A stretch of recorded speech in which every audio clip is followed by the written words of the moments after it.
Okay, तो next conversion series, ठीक है ना। तो हम लोग कार्बोक्सिलिक एसिड का सीरीज पढ़ रहे हैं, उसमें पहला है, पढ़ चुके हैं, ये कई क्वेश्चंस हो चुके हैं। और इसमें नेक्स्ट क्वेश्चन देखिए आप, इथाइल साइनाइड से इथेनोइक एसिड, ये वाला इंपॉर्टेंट क्वेश्चन है। इथाइल साइनाइड का मतलब क्या हो रहा है भाई साहब? CH3CH2Cl, ये इथाइल साइनाइड होता है। या तो मैं इसको इथाइल साइनाइड लिख दूं, या तो मैं इसको इथाइल साइनाइड लिख दूं, या तो मैं इसको प्रोपेन नाइट्राइल लिख दूं। बात एक ही है, ये IUPAC में प्रोपेन 1 नाइट्राइल होता है। और इस इथाइल साइनाइड को आपको कन्वर्ट करना है किसमें? इथेनोइक एसिड में। CH3 CH2 COOH, अच्छा इथेनोइक का है, सॉरी, ये तो प्रोपेनोइक हो गया ना, तो ये इथेनोइक एसिड होगा, CH3COOH। क्या किया जाए? इथेनोइक एसिड क्या किया जाए? कोई आइडिया आपको? मुझे है आइडिया, क्या है भाई साहब? देखिए यहां पर, देखिए तो 3 कार्बन है, 1 2 3। यहां पर इथेनोइक में 2 ही कार्बन है, देखिए ना, इथिल साइनाइड टू इथेनोइक। क्या करूं? एक काम करिए, पहले आप इथाइल साइनाइड का हाइड्रोलिसिस कराइए, लेकिन कंप्लीट मत कराइएगा।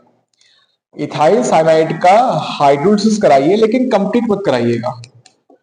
CH3 CH2 C और N साइनाइड हुआ ना, इसको आप हाइड्रोलाइज कराइए, H+ और वाटर की प्रेजेंस में हाइड्रोलाइज कराइए, लेकिन पार्शियल हाइड्रोलिसिस कराइएगा, कंप्लीट हाइड्रोलिसिस मत कराइएगा। क्यों?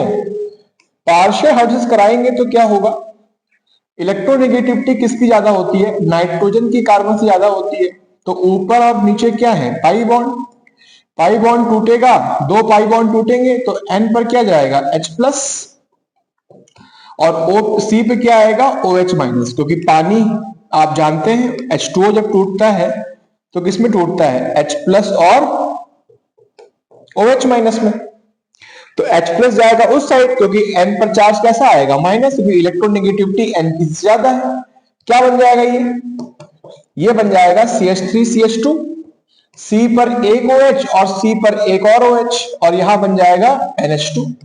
एक कार्बन पर 2 OH नहीं लिख सकते हैं, क्योंकि वो दोनों बल्कि ग्रुप होते हैं, और यहां से क्या होता है? वाटर का एलिमिनेशन हो जाता है, और ये बनता है CH3 CH2 CONH2। इसको प्रोपेनामाइड कहते हैं, ठीक है ना, ये प्रोपेनामाइड है, CH3 CH2 CONH2, प्रोपेनामाइड। अब प्रोपेनामाइड हो गया ना, अब आप क्या करिए नेक्स्ट स्टेप में? सेकेंड स्टेप में कुछ मत करिए, CH3 CH2 CONH2 है, इसको कर दीजिए क्या? Hofmann bromamide degradation reaction. याद है आपको क्या था? Br2 और KOH। तो यहां से CO वाला कार्बोनिल ग्रुप रिमूव हो जाता था, और जैसे ही कार्बोनिल ग्रुप रिमूव होगा क्या बन जाएगा? ये CH3 CH2 NH2। अब यहां पर 3 कार्बन थे, अब यहां 2 ही कार्बन है। उसके बाद मैं क्या करूंगा? इसको HNO2 से रिएक्ट कर दूंगा, या NaNO2 और HCl से रिएक्ट कर दूंगा। अब आपको पता है अगर ऐसा हो तो यहां पे क्या बन जाता है? CH3 CH2OH, ethanol.